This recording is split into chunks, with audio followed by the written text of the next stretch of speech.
ভারতের নির্বাচন কমিশন আজ রাতে পূর্ব ত্রিপুরা উপজাতি সংরক্ষিত লোকসভা কেন্দ্রের নির্বাচন পিছিয়ে 18 তারিখ থেকে 23 এপ্রিল করেছে এবং নির্বাচন কমিশন তাদের বিজ্ঞপ্তিতে বলেছে যে 11 তারিখ পশ্চিম ত্রিপুরা লোকসভা কেন্দ্রে যে ভোট হয়েছে সেই ভোট সম্পর্কে এত অভিযোগ গেছে, তারা এই ভোট সম্পর্কে আদৌ সন্তুষ্ট নয়। তো সুতরাং আমরা যে অভিযোগ নির্বাচন কমিশনের কাছে করেছিলাম যে রাজ্যের শাসক দল বিজেপি তাদের দুর্বৃত্ত বাহিনী দিয়ে ব্যাপকভাবে রিগিং করেছে, হাজার হাজার মানুষের যে সাংবিধানিক অধিকার, গণতান্ত্রিক অধিকার, ভোটদানের অধিকার হরণ করেছে, সেই অভিযোগের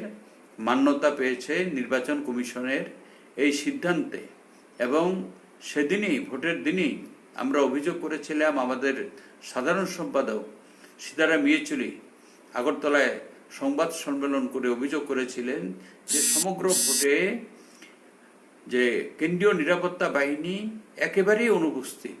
পুরো বাহিনীটাকে গায়েব করে দেওয়া হয়েছিল। তো এটা গতকালকেও যে ফুল ইলেকশন কমিশনের কাছে সীতারাম ইয়েচুরির নেতৃত্বে যে প্রতিনিধি দল গিয়েছিলেন, সেখানেও অভিযোগ করেছেন। তারা তদন্ত করে দেখেছেন যে অভিযোগের সত্যতা রয়েছে। সে কারণে যে রাজ্য পুলিশের অতিরিক্ত মহানির্দেশক রাজীব সিং, যিনি এই ডিটেলমেন্টের দায়িত্বে ছিলেন, তাকে এই ভোটের যে কাজ সেখান থেকে রিমুভ করেছে, অপসারিত করেছে। তৃতীয়ত হচ্ছে যে যেহেতু তারা বলেছেন যে তারা আর কিছু সময় নিতে চান পূর্ব ত্রিপুরা কেন্দ্রে, যাতে নিরাপত্তা বাহিনী আরো বেশি সংখ্যায় মোতায়েন করা যায়। আমরা সেই দাবি গতকালকেও ইলেকশন কমিশনের কাছে আমরা করেছি, আজকেও আমরা করেছি, এর আগেও আমরা চিফ ইলেকশন কমিশনারের কাছে করেছি, আজকে ডিজিপির কাছেও করেছি, যে পূর্ব ত্রিপুরা কেন্দ্রের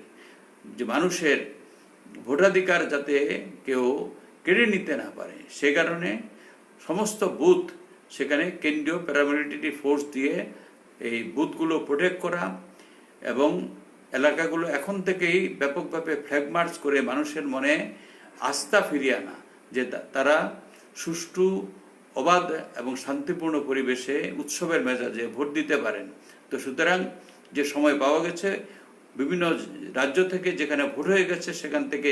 অতিরিক্ত কেন্দ্রীয় নিরাপত্তা বাহিনী এনে নির্বাচন কমিশনকে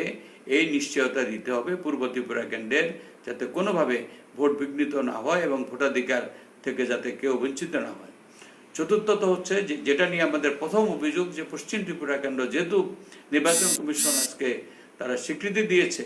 যেখানে ভোটে ব্যাপক গোলমাল হয়েছে, মানুষ ভোটাধিকার প্রয়োগ করতে পারেননি, তাদের অধিকার কেড়ে নেওয়া হয়েছে। সুতরাং যে বুথগুলোর মধ্যে আমরা পুনর্নির্বাচন চেয়েছি, যেখানে রিগিং হয়েছে, সেখানে অবশ্যই এই বুথগুলোর মধ্যে পুনর্নির্বাচনের ব্যবস্থা করতে হবে এবং সেখানেও যাতে পুনর্নির্বাচনে আর এর পুনরাবৃত্তি করতে না পারে তার জন্য ব্যাপক কেন্দ্রীয় বাহিনী দিয়ে নিরাপত্তার ব্যবস্থা করতে হবে।